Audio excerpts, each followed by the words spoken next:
ஓம் நம சிவாய. ஓம் சிவாய விஷ்ணுரூபாய விஷ்ணுவே சிவரூபிணே நமஸ்தே சிவ விஷ்ணுரூபாய நமஸ்தே சர்வரூபிணே. வணக்கம், நான் உங்கள் ஜோதிடர் சிம்மம் எஸ் திருக்குமரன். கடந்த வீடியோவில் வழக்கருத்தீஸ்வரர் ஆலயத்தை பற்றின விஷயத்தை தான் பற்றி கடந்த வீடியோவில் பார்த்தோம். தொடர்ச்சியாக அந்த வீடியோவில் நான் சொல்லியிருந்தேன், இந்த வழக்கு சம்பந்தப்பட்ட ஜாதகர் அவருடைய அனுமதியை பெற்று அந்த ஜாதகத்தை இன்னைக்கு நாம உதாரண ஜாதகமா எப்படி அந்த வழக்குகள்லாம் வருது, அந்த வழக்குகள் வந்தால் நம்ம என்ன பண்ணணும். ஏன்னா இப்போ பொதுவாக பார்த்தீங்கன்னா கிரகங்கள் அந்த குறிப்பிட்ட காலகட்டங்களில் இந்த சம்பவங்களை நிகழ்த்திவிடும். அப்போ அது நமக்கு முன்னமே ஒரு ஜாதகத்தை பார்த்துருந்தாங்க அப்படின்னாக்க, ஜாதகத்தை பார்த்துருந்தா அதற்குண்டான பரிகாரங்களை செய்து அந்த வழக்குகளிலிருந்து தன்னை வழக்குகளுக்கே போகாம, அந்த சண்டை சச்சரவுகளுக்கே போகாம அதிலிருந்து விலகி இருந்திருக்கலாம். ஆனா வழக்கு வந்துருச்சு, வந்ததுக்கு அப்புறம் அந்த ஜாதகத்தை நம்ம பார்க்கும்போது அந்த ஜாதகத்துல அந்த காலகட்டங்கள்ல என்னெல்லாம் நடக்கணும் அப்படிங்கிறத நமக்கு அந்த ஜாதகத்தை வழக்கு வந்த பிறகுதான் அந்த ஜாதகத்தை பார்க்குறோம். அந்த ஜாதகத்தை பார்க்கும்போது இப்படிப்பட்ட சூழ்நிலைகள்லாம் அவங்களுக்கு இந்த காலகட்டங்களில் நடந்திருக்கான்னு கேட்கும்போது ஜாதகரும் அந்த காலகட்டங்களில் எங்களுக்கு இப்படிப்பட்ட சூழ்நிலைகள்லாம் நடந்திருக்கு, அதனால இந்த வழக்கு எங்களுக்கு வந்திருக்கு, இப்போ பரிகாரமாக நாங்கள் என்ன பண்ணுன்னா அந்த வழக்குல இருந்து வெளிவர முடியும் அப்படிங்கிறத பற்றி அவங்க கேட்டுக்கொண்டது பேரில் அவங்க ஜாதகத்தை நம்ம ஆராய்ந்து பார்த்ததை இன்றைக்கு நாம அவர்களுடைய அனுமதியை பெற்று இந்த ஜாதகத்தை இன்னைக்கு நாம வீடியோவா போடுறோம். அந்த ஜாதகத்துல அவருடைய ஜாதகத்துல கிரக அமைப்புகள் எப்படி இருக்கு, அந்த கிரக அமைப்புகள் எப்படி அந்த வழக்கை கொண்டு வந்ததுங்கிறத நம்ம பார்க்கலாம். இப்போ இது பெண்ணுடைய ஜாதகம், இது ஆணுடைய ஜாதகம். இந்த பெண்ணுடைய ஜாதகத்துல பாத்தீங்கன்னாக்க துலாம் லக்னம், விசாக நட்சத்திரம் 1வது 3வது பாதத்துல லக்ன புள்ளி விழுந்திருக்கு. அது பார்த்தீங்கன்னாக்கா அது போக கும்பராசியில புரட்டாதி 3ஆம் பாதம் அவங்களுக்கு, கும்பராசி 3வது பாதம். அப்போ இந்த ஜாதகருக்கு எந்த மாதிரியான பிரச்சனைகள்லாம் வருது அப்படிங்கிறத நாம இங்க பார்க்கிறோம். அப்போ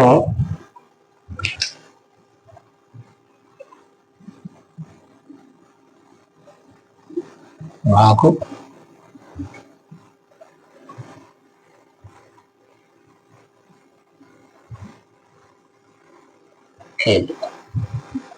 அப்புறம் இவருடைய ஜாதகத்துல நம்ம பார்த்தோம்னாக்க கிரக உராய்வுகள், அதாவது இவங்களுக்கு இந்த ஜாதகருக்கு லக்னத்துக்கு 8ஆம் இடத்துல செவ்வாய் அமர்ந்திருக்கு. அப்போ லக்னத்துக்கு 8ஆம் இடத்துல செவ்வாய் அமர்ந்திருந்தால் அந்த இது செவ்வாய் தோஷம் ஆக குறிக்கப்பட்டிருக்கு.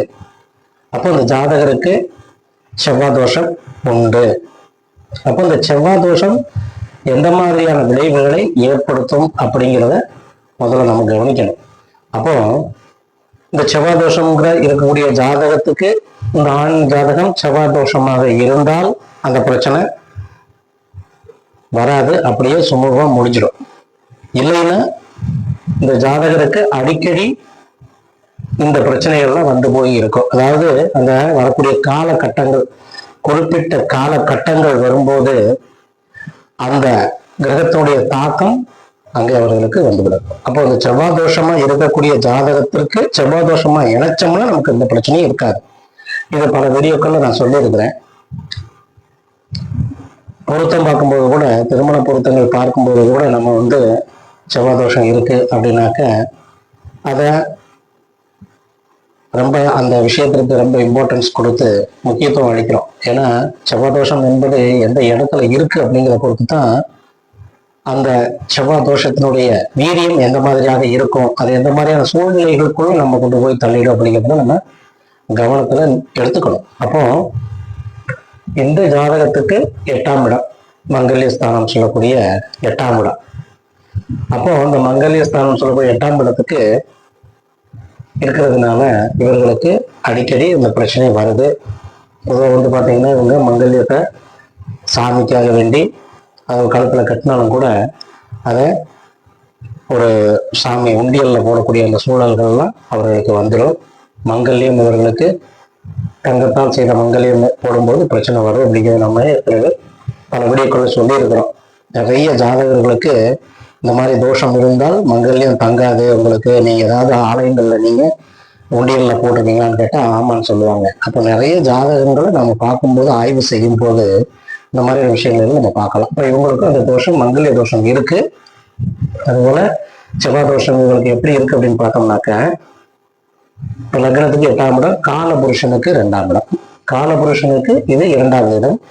இந்த 2ஆம் இடம் சொல்லக்கூடிய இந்த இடம் தான் பார்த்தீங்கன்னாக்க வாய்ப்பேச்சு. வாய்ப்பேச்சுனால சும்மா பேச்சு பேசும்போது ஏதோ ஒரு வார்த்தைகள் முன்ன பின்ன வந்துருச்சு அப்படின்னாக்க அந்த வார்த்தைகளை வைத்து அங்கே சண்டை வந்துடும். ஒரு வார்த்தை மெல்லும், ஒரு வார்த்தை கொல்லுன்னு சொல்லுவாங்க. அப்போ அந்த வார்த்தைகள்ல கவனமாக கையாள வேண்டும். அப்போ அந்த வார்த்தைகள் கவனமாக கையாளும் போது நமக்கு பிரச்சனை வராது. கொஞ்சம் நம்ம முன்ன பின்ன வந்துருச்சுனாக்கா அந்த வார்த்தைகள்னாலேயே அங்கே சண்டை சச்சரவுகள் வந்துடும். அப்படித்தான் இவங்களுக்கும் அந்த காலகட்டங்கள்ல வருது. அப்போ அந்த சண்டை சச்சரவுகள் காலபுருஷனுக்கு 2ஆம் இடம் சொல்லக்கூடிய அந்த பேச்சு, வாய் பேச்சுனால இவங்களுக்கு இந்த சண்டை வந்துடுது. அப்போ சண்டை வருது அப்படின்னாக்க சிறிதளவு பேசிட்டு அந்த பிரச்சனை முடியும்னு பார்த்தா முடியல. அவர்களுக்கு அந்த சண்டை வருது. எப்படி வருதுனாக்க, இப்போ பார்த்தீங்கன்னா லக்ன புள்ளி விழுந்தது விசாக நட்சத்திரம் 3ஆம் பாதம், மிதுன நவாம்சம். இங்கேயும் சந்திரன் அமர்ந்திருக்கக்கூடியது பார்த்தீங்கன்னாக்க மிதுன நவாம்சம், சுக்கிரனும் மிதுன நவாம்சம். அப்போ இந்த சந்திரன் செவ்வாய் பார்த்தீங்கன்னாக்க மிதுன நவாம்சம். அப்போ நம்ம மெயினா எடுக்கக்கூடிய விஷயம் என்னன்னு கேட்டீங்கன்னாக்க, எங்க தோஷம் இருக்குதோ அந்த தோஷத்துல இருக்கக்கூடிய கிரகம் எங்க அமர்ந்திருக்குங்கிறத நம்ம மெயினா பார்க்கணும். அப்போ இதுல முக்கியமான பிரச்சனை என்னன்னு கேட்டீங்கன்னாக்க, இந்த செவ்வாய் அமர்ந்து இருக்கக்கூடிய இடம் தோஷமா இருக்கு. அப்போ லக்னத்துக்கு 8ஆம் இடம், இங்க சந்திரன் செவ்வாய் சுக்கிரன் மூன்றுமே மிதுனத்துல, மிதுன நவாம்சம் சொல்லக்கூடிய மிதுன நவாம்சத்துல உராய்வு ஏற்படுது. அப்போ மிதுன நவாம்சத்துல உராய்வு ஏற்படும் போது இவர்களுக்கு அந்த காலகட்டம் வரும்போது, இப்போ ஒவ்வொரு பாவகங்களுக்கும் ஒவ்வொரு தன்மை இருக்கு. அது ஏற்கனவே பல வீடியோக்குள்ள ஒவ்வொரு வீடியோக்களையும் நான் சொல்லிட்டு வந்துட்டு இருக்கிறேன். இப்பவும் கூட அதை நம்ம விரிவா பார்த்துடலாம். பொதுவாக பாத்தீங்கன்னாக்கா, மேஷம் என்பது அருவி நீர், அருவியிலிருந்து கொட்டக்கூடிய பழமையிலிருந்து கொட்டக்கூடிய அருவி நீர். ரிஷபம் என்பது டம்ளர்ல குடிக்கக்கூடிய நீர், டம்ளர்ல நம்ம எடுத்து குடிக்கக்கூடிய நீர். அதற்கப்புறம் பாத்தீங்கன்னாக்கா மிதுனம் என்பது குழாய் நீர். மிதுனம்ங்கிறது குழாய், பைப்புல இருந்து வரும் இல்லையா, நம்ம திறந்தோம்னா பைப்புல இருந்து வரக்கூடிய குழாய் நீர். அதுபோக பாத்தீங்கன்னா கடகம் என்பது ஆற்று நீர், ஓடுகிற ஆறு, அந்த நீர். அதுபோல சிம்மம் என்பது புண்ணிய நதி நீர். கன்னி என்பது குளத்து நீர். துலாம் என்பது ஃபில்டர் நீர். விருட்சம் என்பது போர்வெல் நீர்.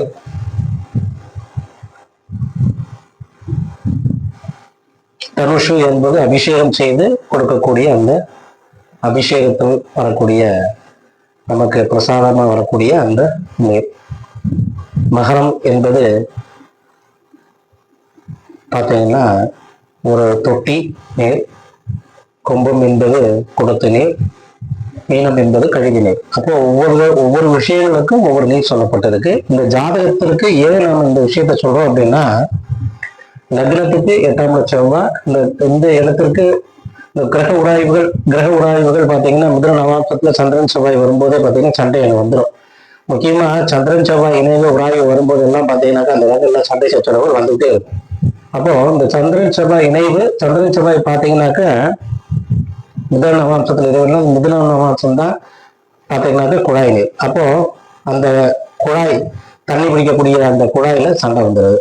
இவர்களுக்கு வாக்குவாதம், பேச்சினால வாக்குவாதம் வாக்குவாதத்தினால் இவர்களுக்கு சண்டை ஏற்பட்டு இந்த ஜாதகருக்கு பெரிய கைகலப்பாகி அது பெரிய பிரச்சனைகள் வந்துடுது. அந்த பிரச்சனைக்கான தீர்வு எப்படி வருதுன்னாக்கா, இப்ப ராகு கேதுக்கள் சம்மந்தப்படும் போது கணவன் மனைவி நார்த் நோட் சவுத் நோட் சொல்றோம். அப்போ இப்போ ஒருத்தருக்கு மனைவி சண்டை போட்டாங்க அப்படின்னாக்கா அங்க கணவன் என்று ஆயிடுவாங்க. அந்த இடத்துல மனைவிக்கு என்றுக்கிட்டு கணவன் நிச்சயமாக போவாங்க. கணவன் சண்டை போட்டாங்கன்னா கூட மனைவி சில நேரங்கள் போகாமல் இருக்கலாம். ஆனால் மனைவி சண்டை போட்டாங்கன்னா கணவன் நிச்சயமாக அந்த இடத்துக்கு போவாரு. அந்த மாதிரி அந்த பிரச்சனை தான் இதுவுமே.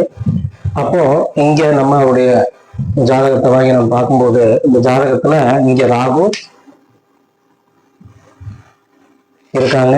ராகு தனுசுல முடிஞ்சு இப்போ இந்த சந்திரனுடைய தசால இருந்து வயது கணக்கெடுப்போம். அப்போ சந்திரனுடைய தசா முடிஞ்சு சூரிய தசா முடிஞ்சு சுக்கிர தசை முடிஞ்சு சூரிய தசை முடிஞ்சு சந்திர தசை முடிஞ்சு செவ்வாய் தசை முடிஞ்சு ராகு தசை நடக்குது.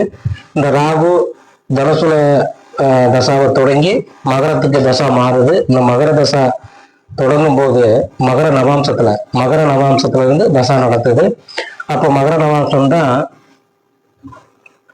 வாஷர்மேன் பிளேட்னு சொல்லுவோம். அதாவது வாஷர்மேன் பிளேட் அந்த மாதிரி வாஷிங் அந்த மாதிரி சொல்லக்கூடிய விஷயம் தான் இந்த மகர நவாம்சம், மகரம் சொல்லக்கூடிய வீடு. அப்போ இங்க என்ன ஆகுது அப்படின்னாக்க இந்த குழாயடியில சண்டை வரக்கூடிய இந்த காரணகத்தா. இப்ப இவங்க மட்டும் பேசியிருந்தா கூட இந்த பிரச்சனை தீர்ந்திருக்கும்.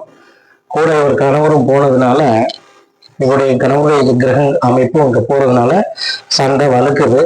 சண்டை வலுக்கும்போது ஒரு துணி துவைச்சிட்டு இருக்கிறாங்க. துணி துவைக்கிறதுனால இவங்களுக்கு இந்த பிரச்சனை ஏற்படும் போது அது பெரிய கைகலப்பாக வருது.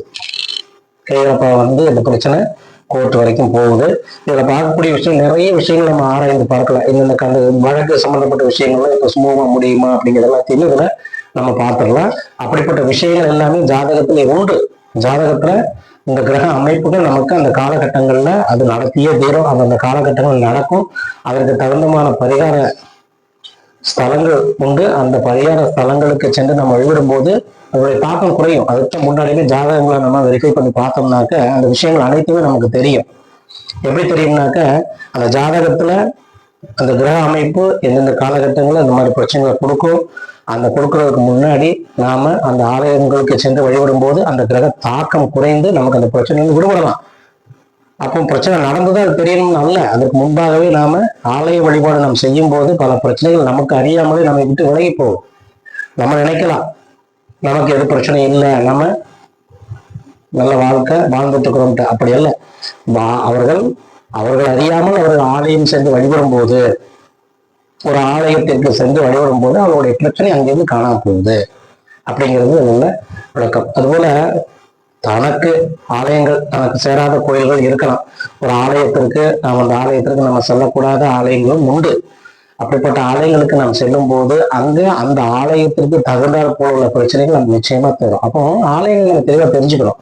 அதற்குத்தான் எப்படி சொல்றோம் அப்படின்னாக்க ஒரு ஜாதகத்துல அவருடைய